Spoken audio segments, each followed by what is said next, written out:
malarkey stew. I think I'm definitely going to get my 5 a day with the main course there. I'm intrigued to see if there's some form of game in there. Venison, muntjac, pheasant. Sorry, Izzy. I can make it with lamb, but normally when I make this at events, I want to be inclusive of everybody. So if I make it with lamb, that's a bunch of my pals ain't gonna have any. So I'm gonna take it back to the basics and make the superfood malarkey vegan stew. That, ladies and gentlemen, is out the peeler butternut squash. Don't bother with your knife, get a noose to hurdle. A what? In goes the veg. Keep it big, keep it bold. Get it in your pan. Next in, sweet potato, followed by a special ingredient. This is a soy protein peptide sauce, which is a little bit, it tastes like soy sauce-ish, but it has a lot deeper flavour. Get it in, then. When it comes to carrots, a lot of the nutrition is in the skin, so I'm not going to peel the carrots. I'm just going to ozonate them for a few minutes. Hey? Get your bowl of water. Now, that water is nice sterile. When you want to clean your veg, get them in the ozonator, takes out all the bugs out, makes it nice and clean. So like a veg jacuzzi. He's probably going to just chuck loads of things in there. Nothing's off limits. Everything is just going to go in. I think you're right. Do you know what? I can see myself outside my bell tent with my little camper van, me chopping up the veg. Before it kicks off, get some dinner in you. I mean, a stew. You just put that in, chuck everything in and just let it go for the day. Well, more or less. In goes more veg, and the whole thing's left to simmer. Some people think, how exciting can a bowl of vegetables be? But they've never had a bowl of my vegetables. This is a sparky malarkey stew, superfood. Oh, what's going on here? It's a portable well, and it produces water better than any bottled water, so it will filtrate and it will take it back to its natural state. Just like Mother Nature intended, man. She's alive. Right on. Don't drop the food, don't drop the food. How's it looking? That is looking everything I would imagine it to look like. Groovy! Let it be known, let it be seen.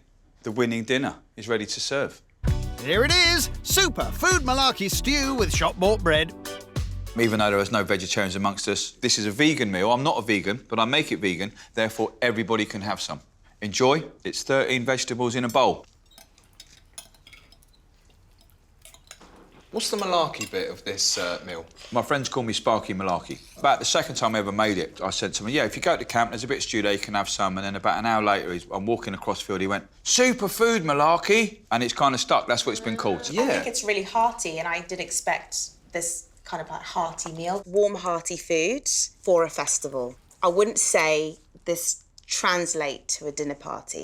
Bold approach, obviously, for a dinner party, serving a meal with no meat, but I've got to take my hat off to you, mate. It's fantastic, really hearty. So when I looked at the menu, I thought, well, it doesn't sound like there's going to be any meat in there. Main meal needs to have meat in it, but eating this is still satisfying. I was literally going to say the same thing. It was strange. I didn't feel like I was missing anything, so he's done really well there. I really enjoyed the main course. Really lovely flavours, actually. Really nice. Did you make the bread? Do I look like a bread maker? Hats off to bread makers, hats off to ice cream makers. Ain't got no time for that. After I've made a dish that well, they will be looking for things to pick me up on. I don't think I'm going to lose any sleep over that. I want to know a bit about what you were doing work-wise before you started this. I joined the army when I was young. I was a second-class marksman as a kid, and I decided that I didn't want to kill people. So I've spent all my life in sales, account management, hunting and farming, that sort of thing. And I then took up the course of health and nutrition. Yeah. I know people say that salespeople, it's all about the gift of the gab. It's not. The art of selling is the art of serving. It's about what do you want? And, yeah, hopefully I've sold you my dinner.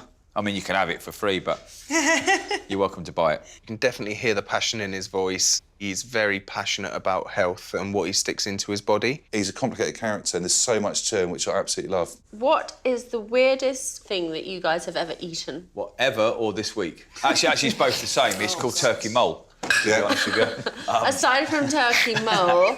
I've eaten insects, cockroaches, worms, stuff like that. I mean, you say that, but insects are the future of meat protein.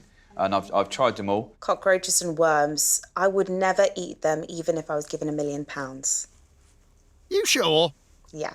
The worst thing we've ever eaten is tripe soup, and that is it. Tripe soup? Yeah, it shouldn't be served. That's just not even for dogs. I've had badger. Had badger? Yeah. What, roadkill, or did you? No, it was roadkill, just died in one of the fields. And how was that? We got told it wasn't badger stew until after we'd eaten it. Actually, it was quite similar to pheasant. It was very gamey. Is that okay to eat when it's just like dead like that? Well, I ate it. I'm still here. I'm fine. I don't know anything about fine. these things. It kind of depends how long it's been dead. Yeah. If it's been there a couple of months, you might want to like give it an extra couple of minutes under the grill. I'd eat Izzy's badger if she dished it up. Countryside folk are a little bit different. So they'll eat badger, squirrel, rabbit, pheasant. I mean, I can't all the other weird stuff that you eat when you live in the countryside. It's just what they do, isn't it? Hold on. What's going on here? Well, welcome back to Sparks World. Most festivals, you can either be an observer or you can be a participator. This is all about participating. Nice cup of tea, nice cup of tea, nice.